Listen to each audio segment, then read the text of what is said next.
اللہ کا ایک بندہ تھا، وہ بازار سے گزر رہا تھا، بلکہ اس کی رحمتیں بہانے ڈھونڈتی ہیں۔ ذرا دیکھیے منظر۔ تو اس نے دیکھا ایک شرابی ہے، وہ گندی نالی پہ گرا ہوا ہے اور گندے پانی سے اس کا منہ گندا ہو رہا ہے۔ انسان کے احترام کے ناطے دل میں ترس جاگا اور اس کو وہاں گندی نالی سے اٹھایا اور اس کا منہ دھویا اور گھر کا رستہ دکھایا۔ خیر شام ہوئی، رات پڑی، جب پچھلا پہر ہوا تو وہ بزرگ جنہوں نے دن کو شرابی کا منہ دھویا تھا تو وہ مسجد میں تہجد پڑھنے کے لیے آئے تو کیا دیکھا کہ وہی شرابی جو دوپہر کو گندی نالی پہ دھت پڑا تھا آج اس بزرگ سے بھی پہلے مصلی پہ کھڑا ہو کے نماز پڑھ رہا ہے۔ تو بڑی حیرت ہوئی کہ یہ تو وہ دن والا شرابی ہے اور میں نے آج اس کا منہ دھویا تھا، نشے میں دھت پڑا تھا۔ تو حیرت کا اظہار کیا تو ہاتف سے آواز آئی، میرے بندے تو نے اس کا منہ دھو دیا تھا، میں نے اس کا دل دھو دیا ہے۔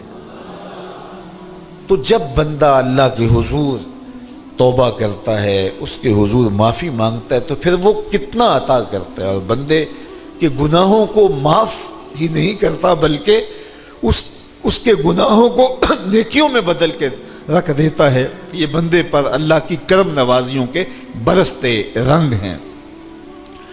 التائب من الذنب کمن لا ذنب لہ، گناہ سے توبہ کرنے والا ایسا ہوتا ہے جیسے اس نے گناہ کیا ہوا ہی نہیں۔ حدیث پاک میں آتا ہے کہ قیامت کے دن ایک شخص اپنا نامہ اعمال کھولے گا اور اسے فرمایا جائے گا کہ اپنے نامہ اعمال کو پڑھو، تو وہ نامہ اعمال پڑھنا شروع کرے گا۔ اب اس نے بڑے بڑے جرم کیے ہوں گے اور چھوٹے چھوٹے گناہ بھی کیے ہوں گے۔ اب اللہ سے حیا کرتے ہوئے، شرم کرتے ہوئے جو بڑے گناہ ہیں ان کو چھوڑتا جائے گا، صرف نظر کرتا جائے گا اور چھوٹے چھوٹے گناہ پڑھتا جائے گا۔ جب وہ سارا نامہ اعمال پڑھ چکے گا تو آواز آئے گی، بندے جا، میں تیرے سارے گناہوں کو بدل کے نیکیوں میں تبدیل کر دیا۔ تو وہ کہے گا، اے اللہ ابھی تو میرے بڑے بڑے گناہ رہتے تھے جو میں نے ابھی پڑھے ہی نہیں۔ تو جب یہ بات اللہ کے محبوب نے ارشاد فرمائی تو حضور اتنا مسکرائے کہ صحابہ کو حضور کی داڑھیں نظر آنے لگی۔ پہلے وہ کہہ رہا ہے کہ چھوٹے چھوٹے گناہ پڑھتے اور بڑے چھوڑتا چلا جاتا ہے، اور جب یہ اسے پتا چلا کہ ان گناہوں کو بدل کے نیکیوں میں تبدیل کر دیا جائے گا تو وہ کہتا ہے ابھی تو بڑے بڑے گناہ میرے رہتے تھے۔ تو اللہ کی یہ کرم نوازیوں کے رنگ ہے کہ وہ گناہوں کو بدل کے نیکیوں میں تبدیل کر دیتا ہے، اور بندہ جتنا بڑا گناہ گار تھا جب سچے دل سے اس کے حضور توبہ کرنے کے لیے حاضر ہوتا ہے تو پھر اتنا ہی بڑا نیکوکار بن جاتا ہے۔ سیدنا عمر فاروق رضی اللہ تعالی عنہ کا زمانہ تھا، اور آپ جانتے ہیں وہ ہاتھ میں درہ رکھتے تھے اور گلیوں میں گشت کیا کرتے تھے رات کو۔ دن کو بھی آپ دیکھتے تو ایک شرابی تھا جو ہاتھ میں شراب کی بوتل لیے آ رہا تھا۔ اچانک گلی کا موڑ کاٹا تو آگے حضرت عمر آ رہے تھے، ایک دم ڈر گیا اور دل ہی دل میں کہا، اے اللہ حضرت عمر کے قہر سے بچا لے، ساری زندگی شراب نہیں پیوں گا۔ سچی توبہ کر دی اور جلدی سے وہ شراب کی بوتل بغل میں دبا لی۔ اتنے میں حضرت عمر بھی سر پہ پہنچ گئے اور کڑک کے کہا، گرج کے کہا کہ یہ تیرے پاس کیا ہے؟ تو تھی تو شراب۔ اب ڈرتے ہوئے اس نے کہا، حضور یہ سرکہ ہے۔ تو حضرت عمر فرمایا، نکالو۔ اب وہ تھر تھر کانپ رہے اور بغل سے وہ شراب کی بوتل نکالی۔ جب نکالا تو وہ شراب نہیں تھی، سرکہ بن چکا تھا۔ تو جو اللہ شراب کو سرکے میں بدل دینے پہ قادر ہے، وہ گناہوں کو نیکیوں میں بدل دیتا ہے۔ تو یہ ایک صورت دکھائی کہ دیکھو یہ شراب کو سرکے میں تبدیل کر دیا، تمہارے گناہ بھی نیکیوں میں تبدیل کر دیں گے۔ تم آؤ تو صحیح اس کی چوکھٹ پہ، تم ہاتھ تو پھیلاؤ۔ حضرت داتا گنج بخش علی حجویری علیہ رحمہ کشف المعجوب کے اندر لکھتے ہیں کہ جو فرمایا گیا کہ جس نے توبہ کی اللہ نے اس کی مغفرت کر دی، تو ایک بزرگ کا قول نقل کیا کہ جس کو اللہ نے بخشنا تھا اللہ نے اس کو توبہ کی توفیق دے دی۔ اس کو بلایا ہی اسے ہے جس نے مغفرت کرنی تھی۔ تو توبہ کی توفیق کا نصیب ہو جانا یہ اللہ کی خاص رحمتیں ہیں، اور توبہ کرنے والا اللہ کی خاص رحمتیں پاتا ہے۔ توبہ کرنے والا جب اس کے حضور حاضر ہوتا ہے تو اللہ تعالیٰ اس پہ بہت خوش ہوتا ہے۔ اللہ کے محبوب علیہ السلام نے باقاعدہ ایک مثال سے یہ حقیقت سمجھائی کہ توبہ کرنے والے کے لیے اللہ کی خوشی کا عالم کیا ہوتا ہے، اللہ کیسے خوش ہوتا ہے توبہ کرنے والے پر۔ تو حضور نے ارشاد فرمایا ایک بندہ لمبا سفر کر کے اور صحرا کے اندر ایک لمبے سفر پہ تھا، تو راستے کے اندر اس نے چند لمحوں کے لیے سستانے کے لیے، دوپہر کاٹنے کے لیے ایک درخت کے ساتھ اپنا جانور باندھا اور خود سو گیا۔ اس کا خیال تھا چند لمحوں کے لیے آنکھوں کی نیند نکالوں گا اور آگے بڑھ جاؤں گا، اس لیے اس نے سامان بھی، سواری اونٹ کے اوپر جو لدا ہوا سامان تھا، اس میں کھانا تھا، پینا تھا، دیگر ضروریات کی چیزیں تھیں، تو وہ بھی نہیں اتارا، کجاوے پر ہی پڑا رہا کہ چند لمحوں کے لیے میں نے کمر سیدھی کرنی اور آگے چلے جانا ہے۔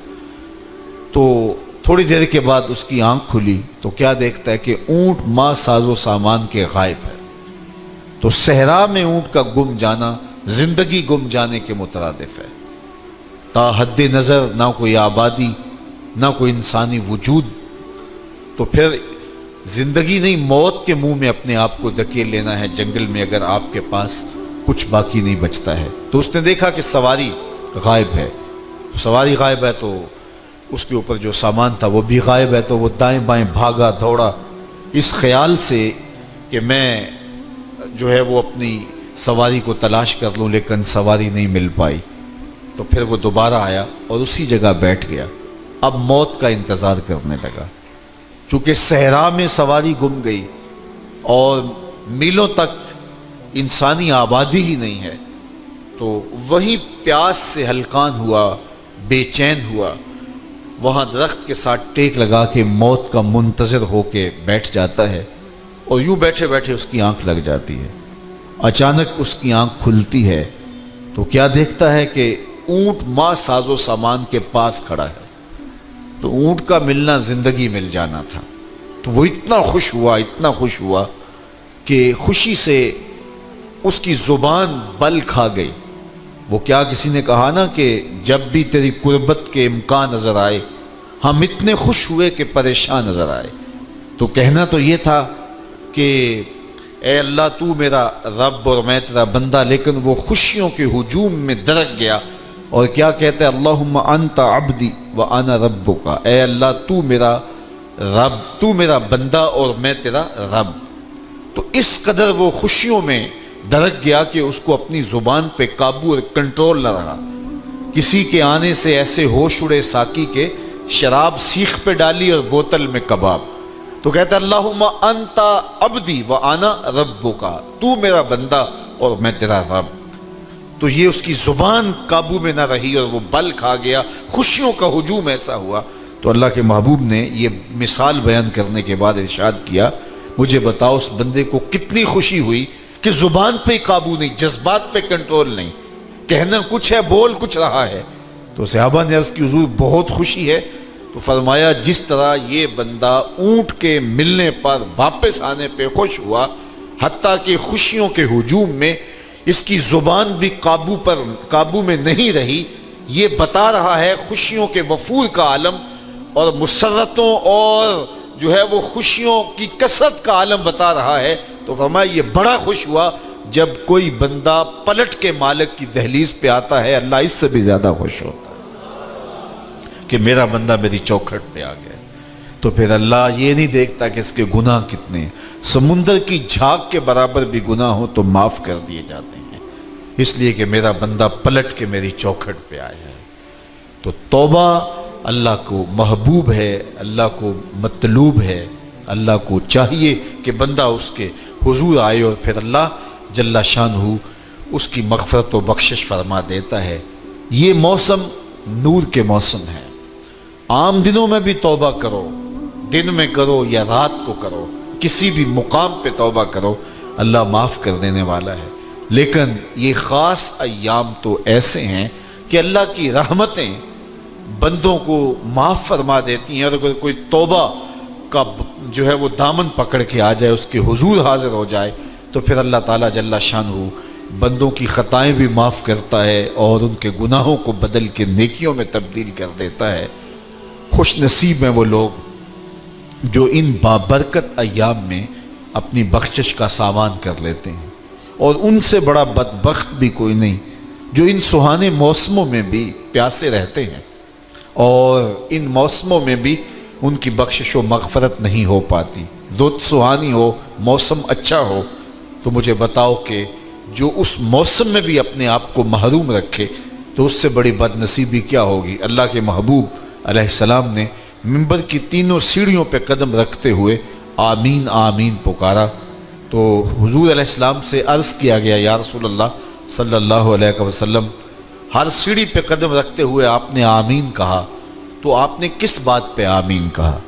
فرمایا جبریل امین حاضر خدمت ہوئے اور انہوں نے کہا اس شخص کی ناک خاک آلود ہو جو ماہ صیام رمضان المبارک کو پائے اور اپنی بخشش نہ کروا سکے۔ تو میں نے اس پہ آمین کہا کہ اتنا مقدس مہینہ نصیب ہو، اتنا سہانا موسم آئے اور وہ پھر جہاں کھڑا تھا وہیں کا وہیں کھڑا رہے۔ میں اور آپ اپنا محاسبہ کر سکتے ہیں۔ موسم رحمت اور فصل نور رمضان المبارک اپنا آدھا سفر طے کر چکا ہے، یہ مبارک مہینہ آدھا سفر اس کا بھی باقی ہے۔ تو میں اور آپ ذرا اپنے آپ کو اپنے ضمیر کی عدالت میں کھڑا کر کے اپنے آپ کو دیکھ کر کے دیکھیں، سوچیں کہ ہم نے ان 15 دنوں کے اندر کتنا سفر طے کیا۔ 29-30 شعبان کو ہم جہاں کھڑے تھے، کیا ہم آج بھی وہیں کھڑے ہیں یا ہمارا کچھ سفر بہتری کا ہوا ہے؟ اور اگر ہم وہیں کے وہیں کھڑے ہیں تو پھر ابھی وقت ہے، ہم بقیہ 15 دنوں میں اللہ کی رضا جوئی کے لیے کوشاں ہو جائیں، ورنہ کتنی بڑی وعید ہے۔ جبریل دعا کر رہے ہیں اور اس پہ حضور آمین کہہ کے مہر لگا رہے ہیں، اس شخص کی ناک خاک آلود ہو جو ماہ صیام کو پائے اور اپنی بخشش نہ کروا سکے۔ مجھے اور آپ کو پتہ ہے کہ ہم کہاں کھڑے ہیں۔ بل الانسان علی نفسہ بصیرہ ولو القی معاذیرہ، انسان خود اپنے آپ کو جانتا ہے کہ میں کہاں کھڑا ہوں، وہ اپنے آپ کو خود دیکھتا ہے۔ ایک تو فیصلہ قیامت کے دن ہوگا، نامہ اعمال تولے جائیں گے اور نامہ اعمال کے تلنے کے بعد پتہ چلے گا نیکیاں کتنی ہیں اور برائیاں کتنی ہیں۔ لیکن ایک ہم اپنے ضمیر کے اندر ترازو گاڑ کر کے اپنے عمل تول سکتے ہیں اور ہمیں پتہ ہے ہم نے نیکیاں کتنی کی، ہمیں پتہ ہے ہم نے برائیاں کتنی کی۔ جو نیکیاں کی ان میں اللہ کی رضا کے لیے کتنی کی، لوگوں کے دکھاوے کے لیے کیا کیا، خواہش نفس کے لیے کیا کیا، لوگ اس کو نیکی سمجھتے رہے لیکن ہم تو سمجھتے ہیں وہ نیکی ہے کہ نہیں ہے۔ اس طرح جو برائیاں کی وہ تو برائیاں ہیں۔ تو میں اور آپ اپنے ضمیر کی عدالت میں ترازو گاڑ لیں اور اپنے اعمال کو ابھی تول لیں۔ فرمایا گیا حاسبو قبل ان تحاسبو، قبل اس سے کہ تمہارا حساب کیا جائے تم اپنا حساب پہلے ہی کر لو۔ تو اپنے اندر کی ستھرائی، اپنے اندر کی پاکیزگی